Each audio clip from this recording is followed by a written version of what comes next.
Show of hands. Who would like to do away with daylight savings time?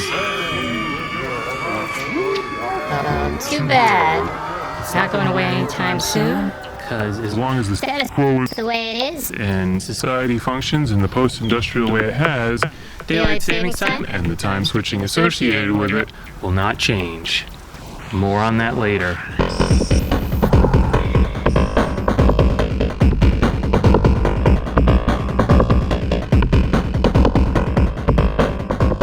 Have you ever wondered why we spring forward and fall back with our clocks every year? Welcome to the miserable cycle of daylight savings time.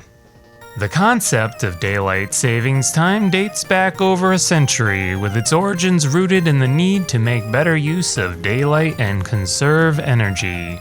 In 1784, Benjamin Franklin sarcastically proposed something that wasn't daylight savings time as was often taught, but rather a dry humor essay about how if you get up with the sun, you can save money on oil and candles. But it wasn't until World War I, because of or apathetic to Benjamin Franklin's sarcastic article, that daylight savings time was implemented on a large scale. Countries around the world adopted it to save fuel and resources during the war effort.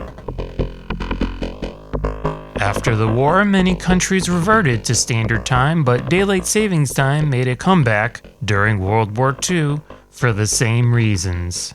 In January 1974, Nixon enacted permanent daylight savings time because of the oil crisis in 1973, but that law was soon rescinded.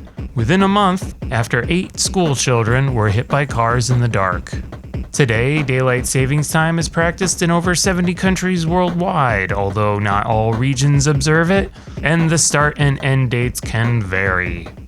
Supporters argue that it reduces energy consumption, promotes outdoor activities, and provides more daylight in the evening for commerce and leisure. However, critics point to studies showing minimal energy savings, disruptions to sleep patterns, and negative impacts on health and productivity. Despite the ongoing debate, daylight savings time remains a biannual tradition for many, reminding us of the ever-changing relationship between time, daylight, and society.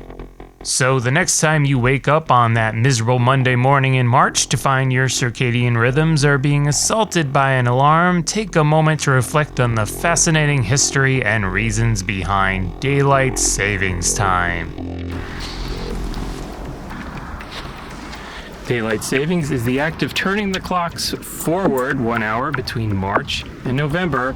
It makes it so there is more light in the evening rather than wasting the light in the morning. Without daylight savings time, the sun would rise at 4:30 a.m. in June, a time when most people are not awake. Comparatively, if DST were to be year-round, the sun wouldn't rise till 8 a.m. in December. But the issue with DST is the time change, forcing us to change our circadian rhythms overnight when most of us are probably already sleep deprived, behind schedule, and barely keeping it together as it is. In an ideal world, our sleep cycles would blend with the seasons, getting up earlier in the summer, getting up later in the winter. But that's not how post-industrial society works.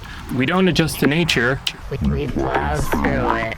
So the act of getting rid of DST would introduce new problems mainly centered around a child's school schedule and by extension their working parent's schedule. But as a society, we have decided that the gears of progress favor changing time itself over the needs of any individual human. Daylight savings time is one of those status quo things we do because we do it. And sometimes the act of changing something is harder than continuing to do the thing that may cause and solve an equal amount of problems. But everyone can agree, daylight savings time is annoying.